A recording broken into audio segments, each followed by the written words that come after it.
Last weekend I was in Dallas visiting with my husband Frank and with family, and I worshiped with a group called Heart Space Spiritual Center. A friend had invited me to worship there. The same friend, coincidentally, introduced me to Unitarian Universalism 17 years ago. Heart Space is a member community of the Centers for Spiritual Living, an organization formerly known as the Institute of Religious Science, which was founded by Ernest Holmes in 1927 in California, by the way. Holmes was greatly influenced by Emerson, so worshiping with Heart Space was a lot like visiting with cousins. Frank and I met my friend there about 30 minutes before the worship service was to start so that we could meditate with a group for about 20 minutes. And it was a good choice, a reminder that just 20 minutes a day of meditation makes a difference in our lives. The worship experience itself was filled with soul-stirring music, accompanied by a jazz trio that included an old friend of Frank's from high school. The worship experience was very informal. It was a tiny storefront space, probably 1/4 of the space that we have. Maybe about 30 people were there. It's an event space that's rented out by the neighboring wine bar that owns it. They are actually in the neighborhood that I used to live in Dallas and Lakewood. The minister's young daughter, I think she was probably about 3 or 4, was in worship the entire time because they don't have a separate space for their children. And indeed, she ran back and forth between her mother, the minister, and a caregiver sitting out, not far out because it was a small space, remember. So her mother would be preaching or teaching or talking, and the daughter would run up, and then she would run back. Very informal. The group was quite diverse, the sort of multicultural gathering that UUs aspire to. The experience was heartfelt and authentic. Heart Space Spiritual Center embodies its name. The sermon that day was Stump the Minister. We were invited to write a question prior to the service and submit it for her response. Questions ranged from, how can I deepen my prayer life, to how do I know I exist? For those of you considering suggesting that I provide a Stump the Minister sermon someday, please refrain from asking that second question. The minister handled all of the questions with grace and wisdom, including inviting input from the lead musician and the worship associate for their responses to the questions. So if we do a Stump the Minister Sunday, I'm going to include as many people as I can. As to the question about existence, she quoted Descartes' famous line, "I think, therefore I am," and then quoted something from Emerson to sort of back up Descartes' quote. Now, I don't remember the exact quote from Emerson, but really, you could pull anything from Emerson, and it would be about thinking and being the thinker and the thought from, from the original source. So pretty much you could quote anything about thought that would talk about existence. Ernest Holmes, the founder of what are now called the Centers for Spiritual Living, is quoted as saying, "I studied Emerson, and this was like drinking water to me."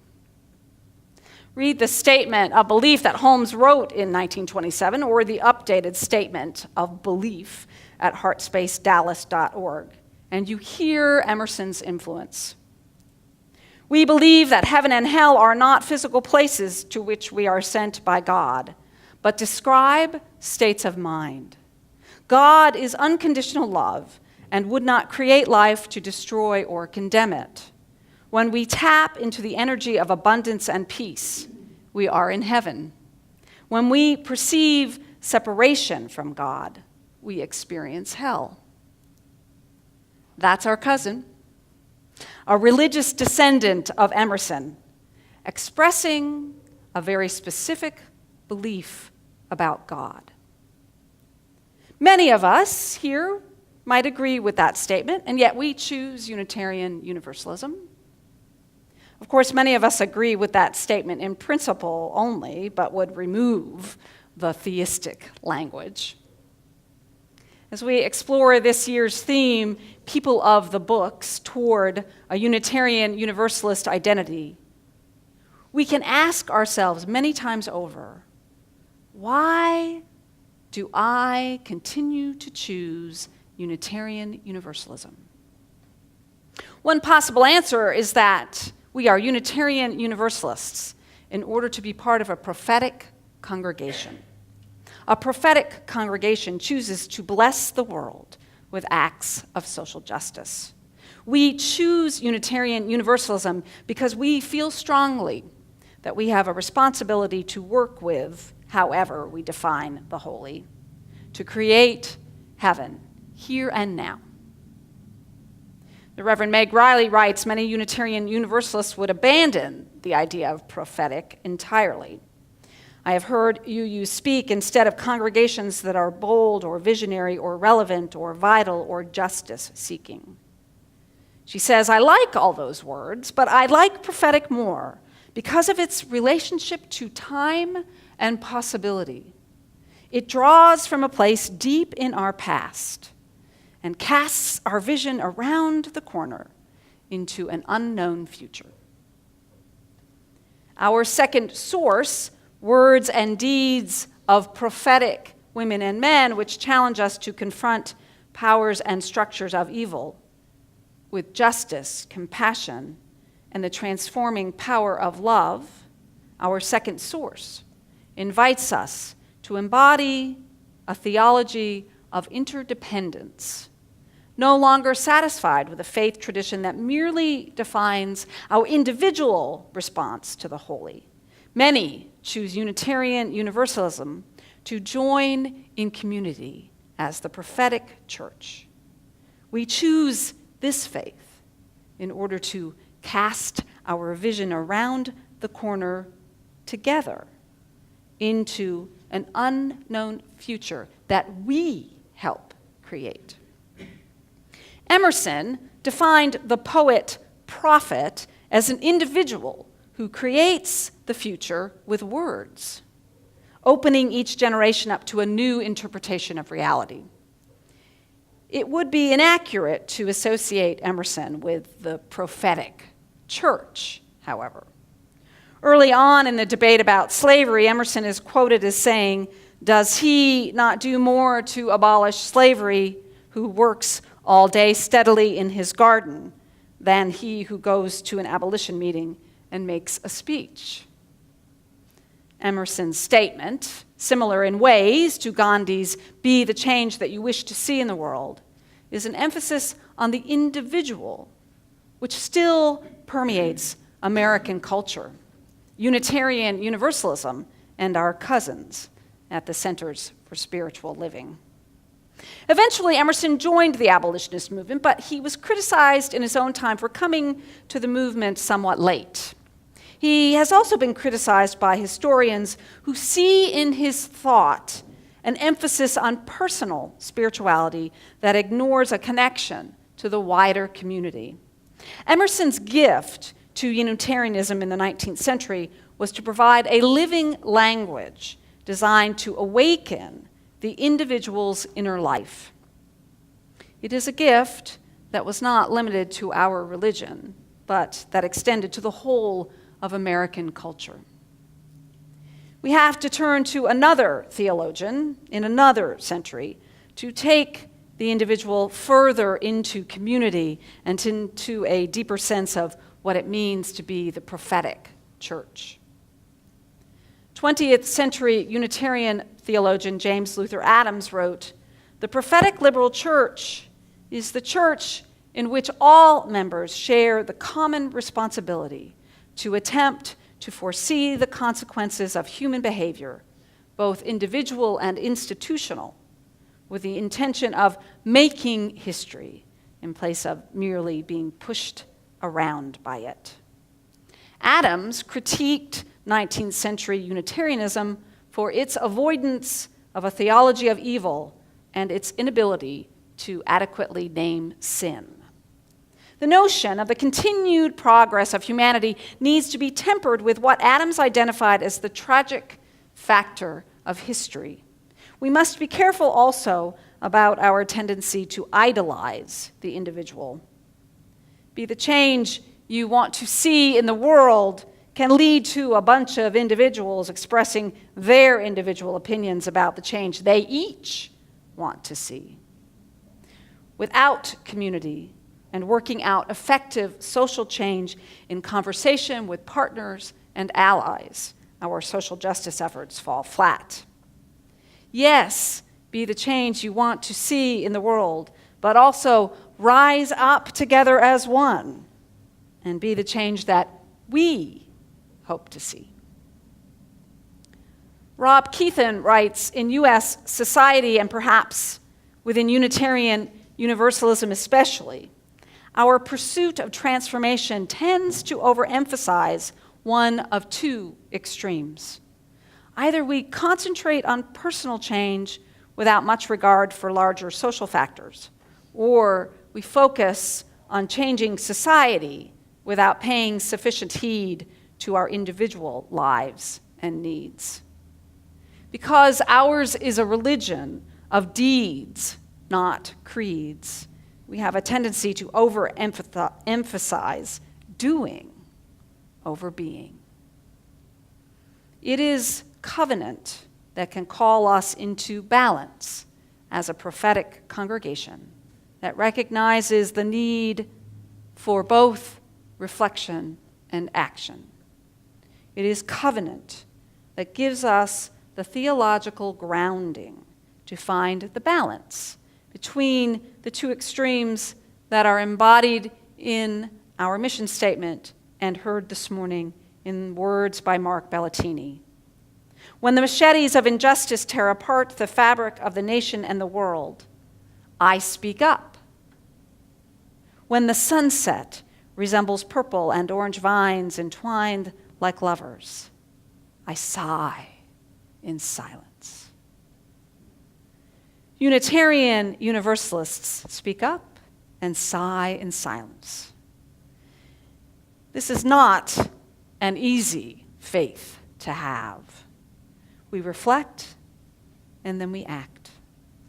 We peer around the corner together into an unknown future.